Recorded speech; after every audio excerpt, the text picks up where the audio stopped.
রুহেলের ছেলে মানুষের কথায় প্রহরের ঠোঁটে আলতো হাসি দেখা গেল। রুহেল তাকিয়ে দেখছে আর ভাবছে, হাসছে কেন? সে তোর ছোট, তাই তার বড় হয়ে মজা করিস।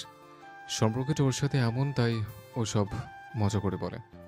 বাস্তবে সেও তোর ভালো চায়। সামনে যা বলে তা সত্যি নাও হতে পারে।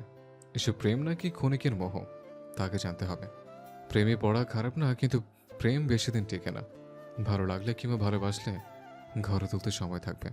তোর তো তেমন পরিস্থিতি আছে, হতভাগ্য তো কেবল আমি। শেষের কথাটুকু শুনে রুহেল না বুঝে জিজ্ঞেস করলো। তুমি হতভাগা কেন? প্রহর ভাই কাউকে ভালোবাসো? প্রহর চলতে থাকলো। গ্রামের মধ্যে দিয়ে আসছে শমশের দেওয়ান। তার দিকে চেয়ে দীর্ঘশ্বাস ফেলে উত্তর দিল। ভালোবাসা মরণ ব্যাধির মতো, না চাইতেও মনে বাসা বাঁধে। এতটুকু বলে প্রহর গমগমিয়ে চলে গেল। রুহেল স্তব্ধ হয়ে দাঁড়িয়ে রইল। ভাবছে প্রহরের মনে কে আছে, খোলসা করেও তো বলল না। ধর, এত ভেবে কাজ কি? নিজের পীড়িত নিয়ে বাসি না, অন্যের কথা নিয়ে মাথা ব্যথা করে বেরেন কমাতে চাই না। প্রহর শমশের দেওয়ানের কাছে গেল। তিনি এক লোকের সাথে কথা বলছিলেন। প্রহরকে দেখে সেই লোক জিজ্ঞেস করলো। কখন আসলি? কাশেম বাড়িতে আইছে? দেখা করে আসিস। কবে এসেছে? থাকবে নাকি চলে যাবে? অফিসে নাকি ছুটি দেয় না? বুঝো তো, বেসরকারি অফিস। কাল পরশু চলে যাবে। ঠিক আছে, কাল সকালে যাবো একবার। লোকটা চলে গেল। কাশেম প্রহরের স্কুল জীবনের বন্ধু। নামে একসাথে পড়তো। স্কুল শেষ করে আর পড়েনি। অভাবে গেল শহরে চাকরি করতে। অভাব বড় যন্ত্রণা। এই অভাব কত কিছু কেড়ে নেয়। কারো বাড়ি ফেরা, কারো প্রিয় মানুষ, কারো বা হাসি খুশি জীবন। সব আয়োজন শেষ, আর যা বাকি আছে সব কাল করতে হবে। তোর কিছু করার ইচ্ছে থাকলে বলিস। আমার টিউশনের টাকা জমা আছে, কিছু তার মধ্যে থেকে সব খরচ করব। যতটুকু বাড়ি করব, বেশি কিছু করার প্রয়োজন নেই। শমশের দেওয়ান দ্বিমত করলো না। প্রহর মানিব্যাগ থেকে কয়েকটা হাজার টাকার নোট শমশের দেওয়ানের হাতে দিল। বলল, তোমারটা জমি থেকে যে অর্থ আসে আর টিউশনে করে যা পাই, সব মিলিয়ে কিছু করে টাকা থেকে যেত। তার মধ্যে এখানে কিছু আছে, এগুলো দিয়ে যা হবে তাই সামর্থ্য অনুযায়ী করা উচিত। মায়ের ছেলের এর চেয়ে বেশি কিছু নেই। মিতিকে নিয়ে তোর কোনো আশা আকাঙ্ক্ষা আছে? প্রহর থমকে দাঁড়ালো।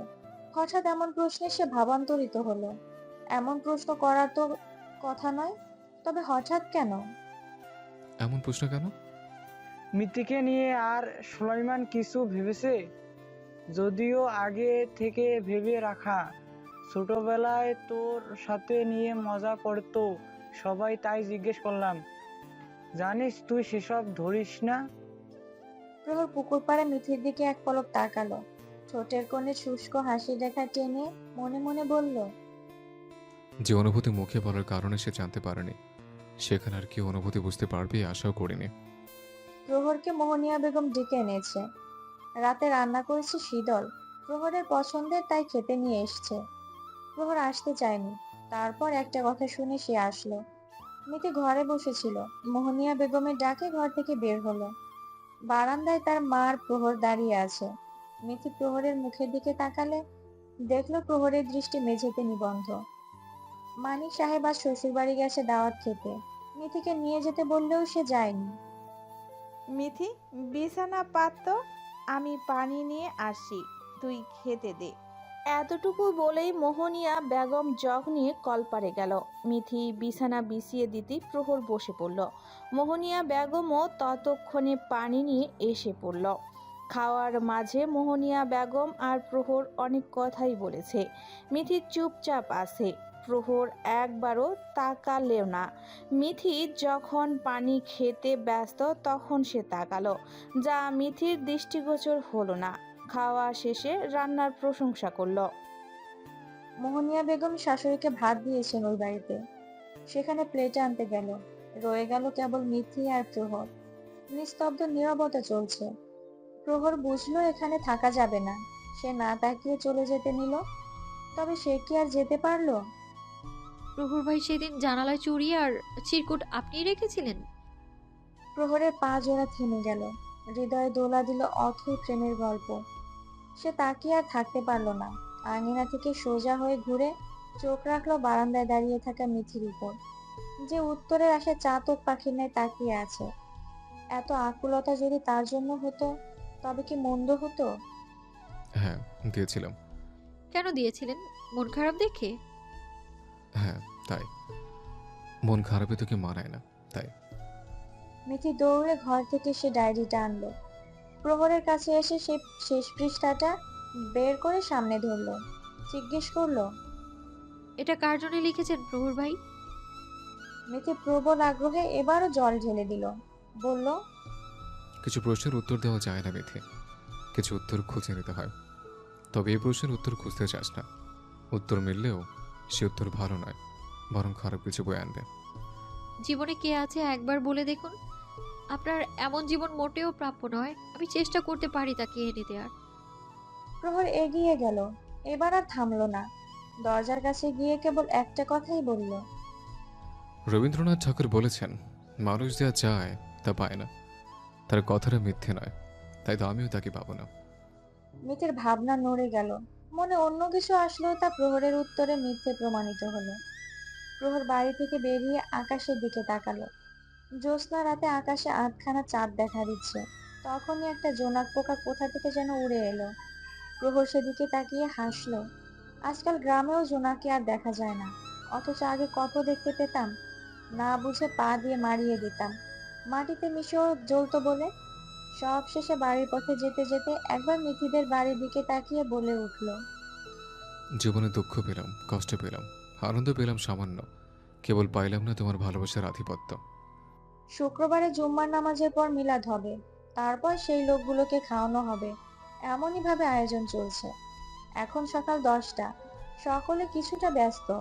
একদিকে মাংস রান্না হচ্ছে, আর একদিকে আলুর ঝোল চড়িয়েছে।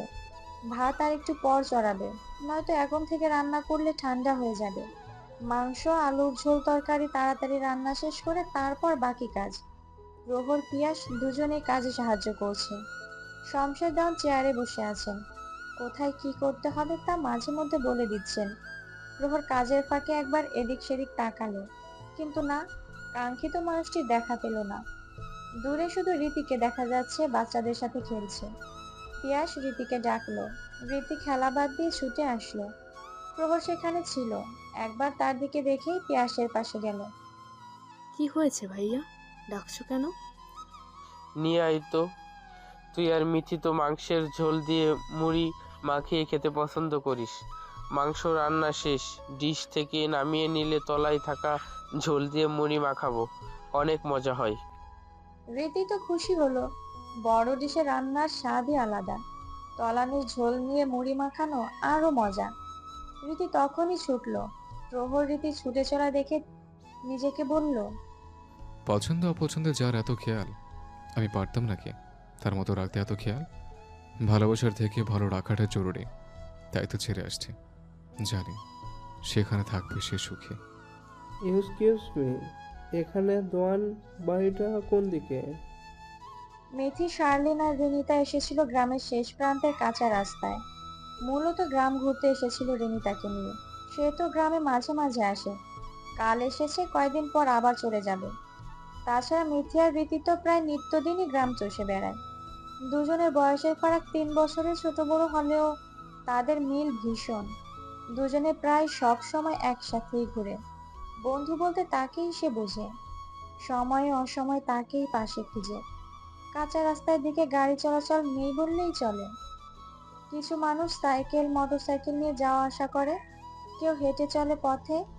ওরা তিনজনে বাড়ি ফিরছিল। হঠাৎ কোনো পুরুষের কণ্ঠ শুনে তিনজনে পিছনে তাকালো। তাদের সামনে দুজন ছেলে দাঁড়িয়ে আছে। একজনের চোখে সানগ্লাস সম্ভবত, আরেকজনের খোলা চোখ। দুজনের ঘাড়েই ব্যাগ। দেখে মনে হচ্ছে বেড়াতে এসেছে, নয়তো বাড়ি ফিরছে। শার্লিন তাদের প্রশ্নের উত্তর না দিয়ে প্রশ্ন করলো, দেওয়ান বাড়ি আপনাদের কি কাজ? কে আছে এখানে? পাবেল উত্তর দিতে চাইলে আসিফ আটকায়। সেও বাঁকা উত্তর দেয়। কি কাজ সেটা আপনার শুনে কাজ কি?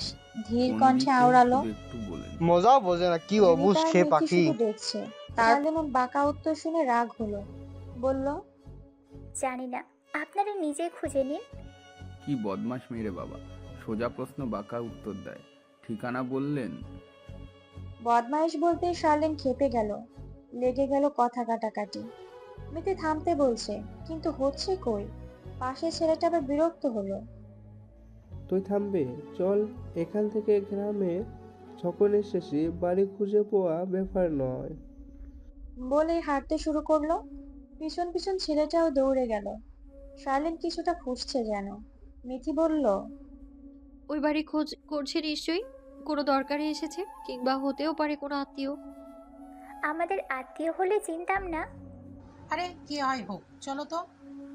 রিনিতা ওদের দুজনকে টেনে নিয়ে চলল। ছেলে দুটো ততক্ষণে গ্রামের ভিতরে চলে গেছে হয়তো, কারণ তাদের পথে আর দেখা যাচ্ছে না। খেজুর গাছগুলো সারি সারি হয়ে দাঁড়িয়ে আছে। খেজুর গাছের নিচে কাঁটা পড়েছিল। ওখানে একটা মেয়ে বকরি বাঁধতে গিয়ে পায়ে কাঁটা ফুটিয়েছে। কয়েকজন সেখানে ভিড় করেছে। তারাও সেখানে গেল। দেখলো বড় একটা কাঁটা পায়ের তলায় ঢুকে গেছে। টান দিতেই অর্ধেক বেরোলো, বাকি অর্ধেক পায়ের ভিতরে রয়ে গেছে। সেখান থেকে রক্ত পড়ছে। ডাক্তারের কাছে নিয়ে গেলে কাঁটা বের করে দিবে। কয়েকজন বলল খেজুরের কাঁটা বড় বিষাক্ত, পায়ে বিঁধে থাকলে মরণও ঘটাতে পারে। প্রহর সবে বালতি হাতে পানি নিয়ে আসছিল। দূরে পরিচিত মুখ দেখে বালতি রেখে দাঁড়ালো। প্রথমে ভাবলো হয়তো ভুল দেখছে, তাই আশেপাশে চোখ ঘুরিয়ে আবারও তাকালো। না, একই দেখছে, কিন্তু তারা কি করে? তার ভাবনার মাঝে দুজন এসে প্রহরকে আষ্টে পৃষ্ঠে জড়িয়ে ধরলো। সারপ্রাইজ! প্রহরের চোখ সত্যিই দেখেছে, তাকে জড়িয়ে রয়েছে পাভেল আর আসিফ। দুজনের মুখে বিস্তার হাসি। আসিফ চটপটে স্বভাবের, সেই বলল, কেমন লাগলো সারপ্রাইজ? অবাক হয়েছিস না? তোরা আসবি বললি না তো, আসলে একসাথে আসতাম। ভাই, এই প্ল্যান আসিফের। আমি চেয়েছিলাম তোকে বলে তোর সাথে আসবো। প্রিয় সিনি নাকি হৃদয়ন রানী তাকে দেখবো, না হোক সন্ধি অপেক্ষা রইব। কেন মনের মধ্যে বন্দি? আবার ভাগ্য বদলাতেও পারে, হতেও পারে সন্ধি। আল্লাহ তাআলাই চাইলে কোনো কিছুই নয় অসম্ভব। পাভেলের অর্ধেক কথার মানে প্রহর বুঝতে পারলো না। আসিফ আশেপাশে তাকিয়ে দেখছে। তার গ্রাম সম্পর্কে ধারণা কম। গ্রামে আসা হয়নি খুব একটা, তবে ভালো লাগছে। শমশের দেওয়ান সেখানে উপস্থিত হলো। ছেলেগুলোকে দেখে জিজ্ঞেস করলো, কারা এরা? না না, এরা আমার বন্ধু। বন্ধু বলতেই শমশের দেওয়ান বুঝতে পারলেন। হেসে উঠে বললেন, আগে বলবি না? তোদের না দেখলেও প্রহরের মুখে বহুবার শুনছি, দূরে বলে তোরা আসিস না নাকি। তুই বললাম বলে রাগ করিস না। প্রহর আর তোরা তো একই, আমার নাতি। পাভেল আর আসিফ মুগ্ধ হলো। না নানু, ঠিক আছে, আমরাও তোমার নাতি। সো তুই বলতেই পারো।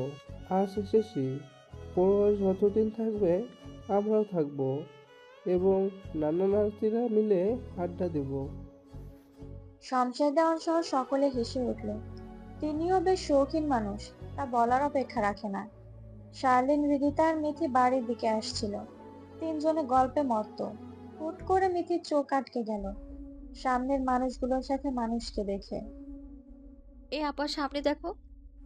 মিথির হাত টানাতে শার্লিন সামনে তাকালো। তারা ততক্ষণে অনেকটা কাছে এলো। সেই ছেলেগুলো প্রহর ভাই আর নানা ভাইয়ের সাথে কি কথা বলছে? এরা আবার প্রহর ভাইয়ের কেউ নয় তো? কি জানি, হতে পারে।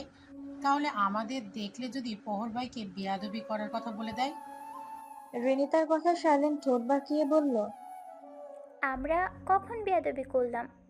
তুই চুপ থাক। চল আমরা এপাশ দিয়ে তোদের বাড়ি যাই। শার্লিন মুখে এক কথা বললেও মনে মনে একটু ভয় পেল। তার মাকে বললেই বকা খাবে। তিনি তো কিছু হলে বকা দেওয়ার জন্য তৈরি থাকেন। সেখানে অতিথিদের ঠিকানা বলিনি, এতে তো আরো বকা। ওরা তিনজন এক প্রকার লুকিয়ে দূর থেকে ঘুরে যাচ্ছিল। তবে শেষ রক্ষা হলো না। সামনে থেকে পিয়াস ডেকে উঠল, মিথি, এদিকে আয়। ব্যাস, যেখানে বাঘের ভয় সেখানেই সন্ধে হয়। এই প্রবাদটা সঠিক হলো। পিয়াসের ডাকে সামনের মানুষগুলো পিছনে তাকালো। দুজনেরই ভ্রু কুঁচকে এলো। শমশের দেওয়ানও তাদের দিকে তাকালো। ওদিকে উপায় না পেয়ে তিনজনে ধীর পায়ে চললো। বিড়বিড় করলো, কি হবে বললে? ওরা তিনজনে যেতেই পাভেল আর আসিফ জিজ্ঞেস করলো। এরা কারা? কাজিন। আসিফ ভ্রু কুঁচকে শার্লিনের দিকে চেয়ে আছে। শার্লিন অন্যদিকে। সে মনে মনে বলছে, কি মিথ্যাবাদী মেয়ে। পিয়াস ওদের ডাকছে, তাই সেই বাহানায় মিথি বলল। আমরা যাই দাদু, পিয়াস ভাই ডাকছে। শমশের দেওয়ান যেতে বলতেই তিনজন যেন হাঁপ ছাড়লো। তড়িঘড়ি করে ছুটলো। শমশের দেওয়ানও গেল ওপাশে। সবাই চলে যেতে প্রহরকে আকুল হয়ে জিজ্ঞেস করলো। মিথি নাম ধরে ডাকলো, কিন্তু ওখানের মধ্যে মিথি কোনটা? ছবি দেখেছিলাম ছোটবেলার, কিন্তু সেই ছবির সাথে একজনেরও মিল পাচ্ছি না। প্রহর ওদেরকে নিয়ে বাড়ির ভেতরে যেতে যেতে আঙুল দিয়ে মিথিকে দেখিয়ে দিয়ে বলল। লাল সালোয়ার পরা যে মেয়ে, সে আমার সুখতারা। দুজনেই তাকালো। তখন রাস্তায় নীরবে দাঁড়িয়ে থাকা মেয়েটাই তবে সে। যাক ভালো, ওই বদমাস মেয়েটা নয়, ভাগ্যিস। কি ভাবছিস? আয়। প্রহরের ডাকে দুজনে দৃষ্টি সরল। তারপর পিছু নিয়ে বাড়ির ভিতরে গেল। মিথি দৃষ্টি তাদের দিকেই ছিল। বাড়ির ভিতরে যেতেই মুড়ি খেতে খেতে পিয়াসকে জিজ্ঞেস করলো। পিয়াস ভাই, প্রহর ভাইয়ের সাথে ওরা কারা? কে? তারপর খেয়াল আসতেই বলল। ওহ, ওরা প্রহরের সাথে পড়ে, ওর ভার্সিটির বন্ধু, একটু আগে আসলো। পাভেল আর আসিফ প্রহরের ঘরে আসতে গিয়ে সানিয়ার সাথে দেখা হলো। এরা কারা দেবরজি? আপনার না জানলেও চলবে। বলেই পাশ কাটালো। ঘরে প্রবেশ করে আসিফ বলল। এটা সেই ভাবি নাকি? প্রহর বলল। পাভেল বিছানায় গা এলিয়ে দিল। একটু পর বলল। তোর হৃদয় হরণী তো বেশ শান্ত এবং ভদ্র মনে হলো। চঞ্চলতা দেখলে বুঝছে সে কেমন শান্ত। পুরো গ্রাম চষে বেড়ায়। হ্যাঁ, ভদ্র আছে। তুই শান্ত, সো চঞ্চল, পারফেক্ট ম্যাচ। প্রহর ভ্রু কুঁচকে তাকালো। পাভেলও তাকানো দেখে বলল। আচ্ছা যা, তোর সাথে মিলবে না। তোর বড় ভাই তার সাথে সুন্দর মানাবে। একটু আগে দেখলাম। কি কেয়ারিং এখন থেকে। আসিফ হাসছে। প্রহরের ভেতর পড়ছে। বাহির থেকে যত যাই বলুক, মন তো জানে সে ছাড়া তার পাশে অন্য কাউকে মেনে নেওয়া কতটা কষ্টের। সায়দা বানু নিজ ঘরে বসে আছেন। চোখের জল গড়িয়ে পড়ছে। ঘরে জানালা খোলা। দূরে দেখা যাচ্ছে কবরের এলিন। মায়ের আগে মেয়ে হারানোর ব্যথা একজন মাই বুঝে। মা তো জীবন দিয়ে চেষ্টা করে তার সন্তানকে পৃথিবীতে সুস্থভাবে বাঁচিয়ে রাখতে। সেখানে মেয়ে বুক খালি করে পরপারে পাড়ি জমিয়েছিল 20 বছর আগে। ভালোবাসার প্রতিদান বুঝি এমনই হয়, যার কারণে এই পরিণতি। আজ আফসোস হয়, কেন মেয়েকে না জেনে শুনে অন্যের কথায় বিয়ে দিয়েছিল। কেন সেদিন চোখে চোখ রাখলো না। তাহলে তো মেয়েকে হারাতে হতো না। আম্মা আছো? সায়দা বানু জানালা থেকে চোখ ফেরালো। সুচরিতা বেগম দরজায় দাঁড়িয়ে। শাশুড়ির চোখে জল দেখে কারণটা বুঝতে পারলো। তিনি ধীর পায়ে ঘরে আসলো। বলল। আম্মা, আপনাকে আপনার ছেলে ডাকছে। প্রহরও তো খুঁজছে। ওর সাথে কাঁদবেন না কিন্তু। ছেলেটা এমনিতে মন খারাপ, ভেঙে পড়েছে, তবুও নিজেকে শক্ত রেখেছে। সায়দা বানু বিছানা থেকে নামলো। চোখে জল মুছে নিল। সন্তুষ্টিতে বড় বউয়ের দিকে তাকিয়ে বলল। তুমি আমার সংসারে আলো, সমস্ত আদার তোমার হাত ধরে চলে গেল। এখন শুধু পিয়াসের জন্য একটা আনতে হবে। তারপর প্রহর জীবনে তোমার মতো আদার সরিয়ে ওর জীবনে আলো এনে দিলে এমন একটা মেয়ে খুঁজতে হবে। সুচরিতা বেগম শাশুড়ির কথায় হাসলো। সেও কৃতজ্ঞ। নিম্ন ঘরের এক মেয়েকে এখানে এনেছিলেন। তাদের ভালোবাসা না দিয়ে কাকে দিবে? স্বামী, সংসার, সন্তান সবই তো তার। তাকেই তো সামলাতে হবে। অরুণা ঘর থেকে বেরিয়ে দেখলো শাশুড়ির সাথে সুচরিতা বেগম আসছে। তার চোখ মুখের আদল পরিবর্তন হলো। সে সুচরিতা বেগমকে একটু হিংসা করে। মেরিনা সেদিকে পাত্তা দেয় না। সে শাশুড়িকে দেখে বলল। আম্মা, আপনার শাড়ির আঁচল উঠিয়ে নেন। সায়দা বানু আঁচল উঠালো। ছোট বউ শুষ্ক মুখের দিকে তাকিয়ে বলল। মন খারাপ করিও না, আল্লাহ পরীক্ষা নিচ্ছে হয়তো। মানুষের কথায় আমরা কান দিই না, আমার ছেলেও দেয় না, সেখানে তুমি কেন দাও? কেন কষ্ট পাও? ঠিক আছে আম্মা। মেরিনার চোখ টলমল করছে। এখনই কেটে দিবে এমন ভাব। সে চোখের জল লুকিয়ে হেসে উঠল। তিনি চলে গেলেন। মেরিনা দাঁড়িয়ে রইল। আসলেই কি আছে? মানুষের কথা কানে নিতে হয় না, কানে এমনিতেই আসে। এই সমাজে সন্তান না হওয়া যেন অভিশাপ স্বরূপ। সন্তান কেন হয় না, কি জন্য হয় না, এসব খবর তারা জানে না। ডাক্তার দেখিয়েও ফল হয়নি। কম চেষ্টা তো তারা করেননি। মানুষ শুধু কথায় আঘাত দিতে জানে, কেউ ব্যথার উপশম করার মলম দিতে পারে না। আজান শেষে মিলাদ শুরু হয়েছে। মিথি গোসল সেরে নতুন কাপড় পরেছে। এখন ও বাড়িতে অনেক মানুষ। বিধায় শার্লিন, হৃদিতা ও রীতি মিথির ঘরে বসে আছে।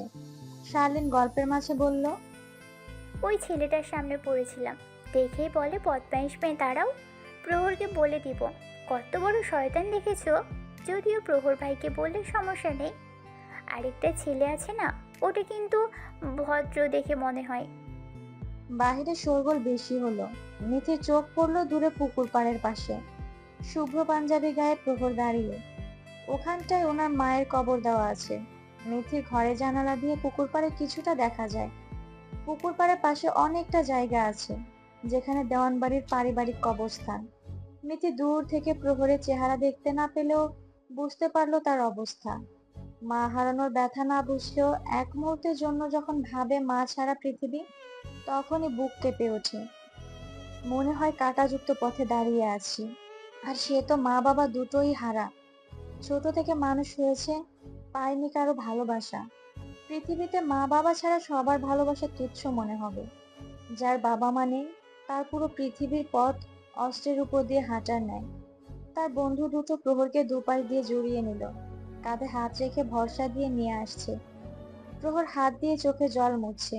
এতটুকু এদিকে আসার কারণে দেখতে পাচ্ছে। মিথির মন খারাপ হলো। কেন প্রহর ভাইয়ের জীবন এমন হলো?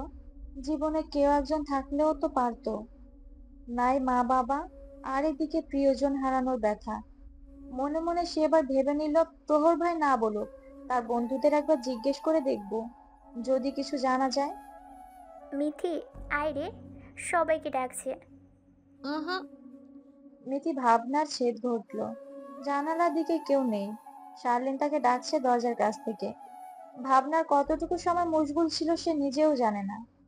কেন যেন আজকাল প্রহর ভাইকে নিয়ে বেশি ভাবি। হুটহাট মনে পড়ে তার দুঃখের জন্য আমি কেন এত উতলা হই।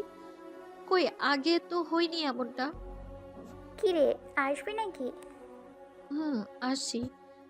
মোহনিয়া বেগম ঘরে আসলো। ওড়নায় কি যেন ভরেছে, বিধান মিথির নতুন একটা ওড়না নিল। মিথি বাড়ি থেকে বের হলো।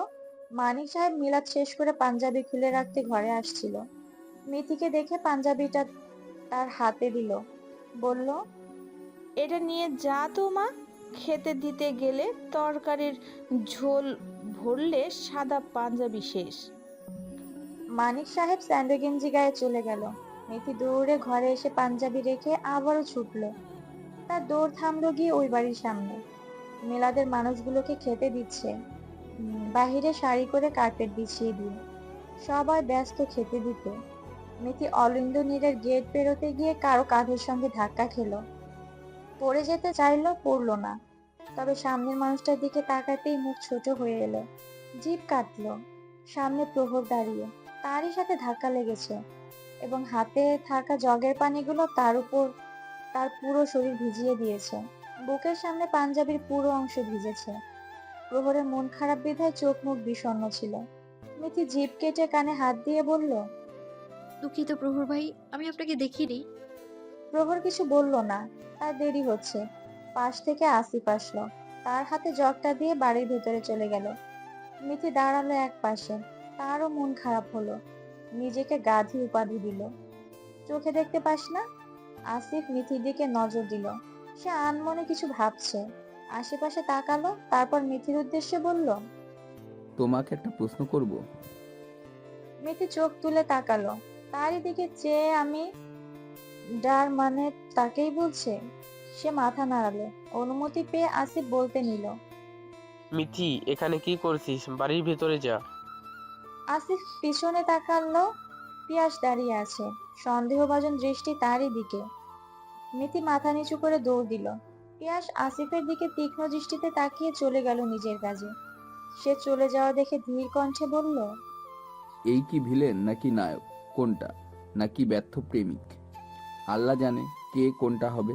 একজন তো ব্যর্থ প্রেমিকের স্বীকৃতি নিয়ে বসে আছে, তবে আমার তো তা হতে দেরি আসেনি। যে প্ল্যান দিয়ে এসেছে তা সাকসেস করার জন্য সর্বোচ্চ চেষ্টা করব। হোক না কারো একটু মন্দ, বিশাল ভালোর মধ্যেও একটু দুঃখ থাকলে কিছু যায় আসে না। কিন্তু যার দুঃখের সাগরে বাস, তার তো আর সুখের সাগর দেখতে পাওয়া যায় না। সে না হয় সেটুক পাক, আল্লাহ তার দিকে একটু চেয়ে দেখুক, দুঃখের সাথে কিঞ্চিত সুখও ঢেলে দিক। সারাটা দিন বিষণ্ণতায় কেটেছে। দেওয়ানবাড়ির প্রায় সকলের মনে হারানো মানুষের স্মৃতি মনে করে কেঁদেছে। আফসোস বড় কঠিন জিনিস, সব ফুরলেও আফসোস ফুরোয় না। মনে হয় যদি এমনটা না করতাম তাহলে হয়তো তেমনটা হতো না। আল্লাহ যা লিখে রেখেছেন তাই হবে, আমরা কেউ তা পরিবর্তন করতে পারবো না। পারবো কেবল আফসোস করতে। বাড়ির পাশে পুকুরের ধারে শিমুল গাছ আছে। শিমুল গাছে লাল রঙা শিমুল ফুলে ভরে গেছে। মিথি আর রীতি সন্ধ্যা হওয়াতে পুকুর পাড়ে গিয়ে বসেছিল। তখনই একটা শিমুল ফুল পড়লো। রীতি দৌড়ে গিয়ে নিয়ে আসলো, মিথির হাতে দিয়ে বলল, বসন্তের সব ফুল লাল হয় কেন আপা? শিমুল লাল, কৃষ্ণচূড়া লাল, পলাশ ও লাল। কারণ বসন্ত রঙিন বলে। বসন্ত আসে ফুলের সমারোহ নিয়ে, প্রেমিক প্রেমিকার মনে ভালোবাসার উচ্ছ্বাস নিয়ে। কোকিলের ডাক, গাছের নতুন রূপ, ফুলের মাতোয়ারা সুবাস, সবই রঙিন। রঙিন লাগে না? এই জন্যেই হয়তো লাল সবকিছু। মানুষ বলে ভালোবাসার প্রতীক লাল। এতটুকু বলতেই হঠাৎ মিথির মনে পড়লো প্রহরের বলা কথাটা। সবার জীবনে বসন্ত কি আসলেই রঙিন? প্রহর ভাই যে বলেছিল, সবার জীবনে বসন্ত রঙিন হয়ে আসলেও আমার জীবনে বসন্ত আসে কেবল ঝরা পাতার মৌসুম নিয়ে। ঝরা পাতা বলতে কি ফুপি চলে যাওয়াকে বুঝিয়েছিল?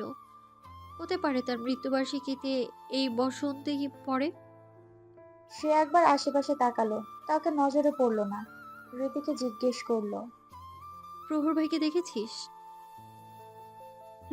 দেখেছিলাম। একটু আগেই তার বন্ধুরা মিলে গ্রামে এই দিকে গেল। আজকাল তুমি পিয়াস ভাইকে বাদ দিয়ে প্রহর ভাইয়ের খোঁজ কেন করো বলো তো? মিথি হকচকিয়ে গেল। রীতির কথা বোধগম্য হলো সামান্য। আমতা আমতা করে বলল, কেন, খোঁজ নেওয়া কি বারণ? পিয়াস ভাই যেমন তিনিও তো তেমন। না, তিনি তেমন নয়। পিয়াস ভাই বেশি ভালো। প্রহর ভাই তো সবসময় কেমন গম্ভীর হয়ে থাকে। গম্ভীরতার কারণ জানলে এমন বলতি না। ওনার দুঃখ কষ্টে কি শেষ আছে? তোর বাবা মা না থাকলে কেমন লাগবে? এতটুকু বলতে রীতি আটকে উঠল, বলল, না না, আব্বা আম্মা 100 বছর বেঁচে থাকুক। আম্মা বকা দিলেও ভালোবাসে, সে না থাকলে ভালোবাসবে কি? আমায় খাওয়াবে কি? তার মধ্যে তো ভালোবাসতে পারবে না। তাহলে বুঝো ওনার কেউ নেই, তাহলে কেমন হয়ে থাকবে সে? রীতি একটু ভাবলো, তার মন খারাপ হলো, হয়তো বুঝতে পারলো। চলো বাড়ি যাই। রীতি হাত ধরে উঠে আসলো। রীতিকে পড়তে বসানোর দায়িত্ব মিথির, এখন তাকে নিয়ে পড়তে বসাবে। রীতি সেই জন্য বাড়ি থেকে বই আনতে গেল। মিথি দাঁড়িয়ে রইল দরজার কাছে। তখনই প্রহর ও তার বন্ধুরা গ্রামের দিক থেকে আসছে। দুজন কি যেন বলছে আর হাসছে। প্রহর নির্লিপ্ত। মিথি তাদের দিকে তাকালো। পাভেল খেয়াল না করলেও আসিফ দেখলো, বলল, দেখ প্রহর, তোর চোখ তারা সন্ধ্যার আকাশে না থেকে জমিনে দাঁড়িয়ে আছে। প্রহর এক পলক তাকিয়ে চোখ ফিরিয়ে নিল। পাভেল আসিফকে চোখের ইশারায় চুপ করতে বলল। মানিক সাহেব তখনই বাইক নিয়ে ফিরল। বাইকের শব্দে ওরা তিনজনে অন্য সাইডে গেল। মিথি বাবার আশাতে দৌড়ে গেল, হাতের ব্যাগটা নিয়ে বলল, দাও আমি নিয়ে যাই, তুমি বাইক নিয়ে এসো। মানিক সাহেব একবার প্রহর ও তার সাথে ছেলেগুলোর দিকে তাকালো, তারপর মিথির উদ্দেশ্যে বলল, এমন রাত বিরাতে বাড়ির বাইরে এসো না আম্মা। মানুষের মতিগতি ভালো নাও হতে পারে, কে ভালো কে খারাপ তা কি বোঝা যায়? মিথি ঠিক বুঝলো না, তবে আর প্রশ্নও করলো না। মানিক সাহেব জোরেই বলেছিলেন বিধায় প্রহর সহ ওরা দুজনেও শুনতে পেল। তাদের খানিকটা অপমানিত বোধ হলো। এমন নিচু চিন্তা ভাবনা তাদের কল্পনাতেও আসে না। মানিক সাহেব তাদের ঠিকমতো চিনে না তাই কি এমন বলল, নাকি অন্য কারণও আছে? ভেতরে চলো। প্রহর গমগমিয়ে এগিয়ে গেল। পাভেল আর আসিফও তার পিছু পিছু ছুটল। সানোয়ার দেওয়ান এবার একা এসেছে। শিহাবের পরীক্ষা চলছে বলে স্ত্রী ছেলেকে রেখে রিদি তাকে নিয়ে এসছে। এবার থাকবে 1 সপ্তাহের মতো। অফিস থেকে ছুটি নিয়েছে অনেক বলে। সায়দা বানু সেজো ছেলে পাশে বসে আছে। সানোয়ার মায়ের হাতখানা ধরে বলল, না বাবা, শহরে যাইতে চাই না, মুই এখানে ভালো আছি। সায়দা বানু নাকচ করলো। শহরের নাম শুনলে তার কেমন লাগে। শহরে কখনো পা না রাখলেও লোক মুখে শুনেছে শহর নাকি বিষাক্ত, সারাদিন ঘরে থাকতে হয়। গ্রামে ওখানে এখানে গল্প করা, ভালো না লাগলে বাইরে যাওয়ায় মন ফুরফুরে করা, এসব ওখানে নেই। শহরের বাতাস নাকি বিষাক্ত, হুট করে গেলে বমি পাবে। এসব তো শাহিনের মায়ের থেকে শুনেছে। ছেলের বাড়ি গেছিল থাকতে, কিন্তু কয়দিন পর ফিরে এসছে। গ্রামের শান্ত বিশুদ্ধ পরিবেশে জীবনের 90% পার করে দেওয়া কেউ হুট করে শহরে গেলে মন বসাতে পারবে না, এটা স্বাভাবিক। সানোয়ারের কল এলো। ফোন বের করে নাম্বার দেখে বলল। সানোয়ার চলে গেল। তখনই আগমন হলো শমশের দেওয়ানের। এসে স্ত্রীর পানে চেয়ে বলল, বুঝলে গিন্নি, পায়ের গোড়ালিটা খুব ব্যথা করছে, একটু তেল মালিশ করে দাও তো। সায়দা বানু সেই থেকে স্বামী ভক্ত, কোনো কথা ফেলে না আগে এবং এখনো। তিনি বিছানা থেকে উঠে গেলেন। শমশের দেওয়ান ততক্ষণে খাটের উপর শুয়ে পা লম্বা করে দিল। তেলে ছোট বাটিটা এনে তেল মালিশ করে দিতে দিতে বলল, সানোয়ার তো কইলো 1 সপ্তাহ পর যাবে। সোলোমান সেদিন বলল সে বিষয়ে কিছু করলে তাড়াতাড়ি করো, নাইতে ছেলেটা তো আর থাকতে পারবে না। আজ নয়, কাল এই বিষয়ে আলোচনা হবে। মানিককে বলা আছে কাল সন্ধ্যায় আলোচনা হবে। রাতে খাওয়ার জন্য ডাকা হচ্ছে। খাবার টেবিলে সকলে উপস্থিত হলো। আজ আরো 2টো মানুষ বাড়তি হয়েছে, এজন্য টেবিলে চেয়ার কম পড়েছে। প্রহর বসেনি। পাভেল আর আসিফও দাঁড়িয়ে। শমশের দেওয়ান উঠে পড়ল। তোমরা বসো, আমি পরে খাবো। দাদু তুমি বসো, আমি উঠছি। সোনিয়া, খাবারটা আমার ঘরে নিয়ে এসো। শমশের দেওয়ান বসে পড়ল। অরুণা বিষাক্ত হলো, সাথে সানিয়াও। ছেলেকে ধীরে ধীরে বলল, এত দরদ কেন? সব ভালোবাসা প্রহর আর পেয়াস, তুই কি পেয়েছিস? এত ভালো মানুষ হতে হবে না। মিলন বিরক্ত হলো মায়ের কথায়। কেন যে প্রহরকে তার মা পছন্দ করেন না তা অল্প স্বল্প বুঝতে পারে, কিন্তু প্রহর অন্যরকম মানুষ। প্রহর ও পাভেল আর আসিফ বসে পড়ল।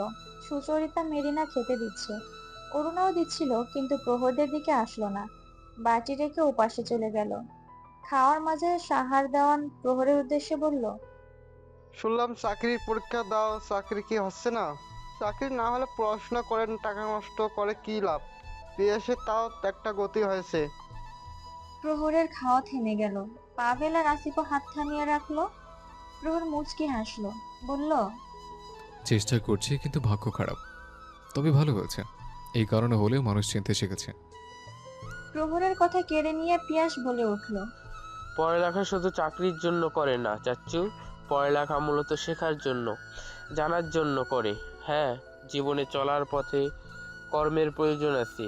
চেষ্টা করছে, আজ হয়নি কাল হবে, তাছাড়া ওর পড়ালেখা তো শেষ হয়নি। পিয়াসের উত্তরে শমশের দেওয়ান সহ সোলাইমান ও সুচরিতা বেগমও খুশি হলো। কেবল মুখ কালো করে অরুণা আর সাহার। সেলিম নীরব ভূমিকা পালন করছে। তার বলার অনেক কিছু থাকলেও বলতে পারছে না। কেবল প্রহরের দিকে এক পলক তাকালো। বোনের মতোই নিশ্চুপ স্বভাবের হয়েছে, সব কিছু সহ্য করে যায়, মুখ ফুটে বলে না কিছু। আসিফ পিয়াসের এই কথা শুনে খুশি হলো। পাভেলের কানে কানে বলল, প্লেন হলে ভালো আছে, এর জন্যই মনে হয় ছাড়তে চাচ্ছে। পাভেল কোনো কথা বলল না। সকলে চুপচাপ খেতে শুরু করলো। আসিফের হঠাৎ শার্লিনের দিকে নজর গেল। শাহানারা পাশে দাঁড়িয়ে আছে। দুজনে চোখাচোখি হলো। আসিফ চোখ ছোট করে রেগে তাকালো। শার্লিন মুখ বাঁকিয়ে ঘরে চলে গেল। মিথির মন খারাপ। কয়েকদিন হলো অনিমার সাথে দেখা হয় না। স্কুল শেষ হলে বন্ধুত্ব নাকি শেষ হয়ে যায় অনেকে বলে, তবে কি সত্যিই তাই? অনিমার বাড়ি পাশের গ্রামে হলেও দেখা হচ্ছে না, কারণ সে তো বাড়ি থেকে পাশের গ্রামে যেতে পারবে না। কি হয়েছে আমার আম্মার? মন খারাপ কেন? মানিক সাহেবকে দেখে মিথি নড়ে চড়ে বসলো। মন খারাপ নিয়ে জবাব দিল, আবার কতদিন হলো অনিমাকে দেখি না মনে হচ্ছে। এতদিন তো কখনো না দেখা হয়ে থাকিনি। মানিক সাহেব মেয়ের মাথায় হাত বুলিয়ে দিল, হেসে বলল, ঠিক আছে, কাল আনিসুল ভাইকে বলে অনিমাকে নিয়ে আসবো। মিথির মন খারাপ উধাও হলো। গম্ভীর মুখে হাসি ফুটে উঠল। মানিক সাহেবকে জড়িয়ে ধরলো। ধন্যবাদ আব্বা, তুমি সবচেয়ে ভালো। আর আমি সবচেয়ে খারাপ। বারান্দা থেকে কথাটা মোহনিয়া বেগম বলল। মিথি মায়ের দিকে চেয়ে দাঁত চেপে হেসে ফেলল। তারপর বলল, না তুমি ভালো, তোমার বংশ ভালো। আমার আব্বা ভালো না, আব্বার বংশও ভালো না, তাই না আম্মা? মোহনিয়া বেগম চোখ গরম করে তাকালো। মানিক সাহেব মেয়ের সাথে হেসে চলছে। তোরা বাপ বেটিতে মিলে আমার বংশের নামে নিন্দা করো? আমার বাপ ভোলা ভালা না তোর বাপ? সংসার করছো কেন বলো তো? তুমি বলেই সংসার করছো, তাই না? আগুনে ঘি পড়ল। মানিক সাহেবের কথায় মোহনিয়া বেগম চোখ পাকালো। ঘরে দরজা থেকে বাহিরে গেল। বাবা মেয়ে উচ্চ স্বরে খিলখিলিয়ে হেসে উঠল। মানিক সাহেব খানিকক্ষণ মেয়ের হাসির দিকে তাকিয়ে রইল। এমন হাসি মেয়ের ঠোঁটে সব সময় দেখতে চান। রাতে ঘুমানোর আগে প্রহর তার ব্যক্তিগত ডায়েরিটা বের করলো। লিখছে তার নিত্যদিনের অভ্যাস মতো কবিতা। আজ মাকে নিয়ে লিখতে ইচ্ছে করছে। লিখছে তাকে নিয়ে। চোখের কোণে জল টলমল করলেও ঝরছে না। পুরুষ মানুষের কাঁদতে নেই, শুধু সহ্য করে নিশ্চুপ থাকতে হয়। নোনজা লুকিয়ে হাসতে হয়। কি লিখছিস, কবিতা নাকি চিঠি?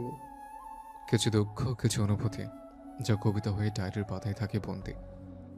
পাভেলের প্রশ্নের উত্তর দিয়েই প্রহর ডায়েরি বন্ধ করলো। শুয়ে পড়লো আসিফের পাশে। পাভেল নিশ্চুপ থেকে বলে উঠল, দুঃখ আর অনুভূতিগুলো প্রকাশ করা উচিত। কার কাছে? যে অনুভূতির মায়া ছিল আমার হৃদয় বন্দি, নাকি যে দুঃখের কারণ? ধরে নে তারাই কাছে। হতেও পারে অনুভূতি আর দুঃখ পরিবর্তে এক মুঠো সুখ উপহার পেলি। আমি যতদূর জানি, যারা কবিতা লিখতে জানে তাদের অনুভূতি প্রকাশ করার মাধ্যমের অভাব হয় না, ভয় তাদের সয় না। তবে তুই ভয় পাস কেন? মেয়েটাকে ভালোই লাগলো, অনুভূতির মূল্য দিতেও পারে।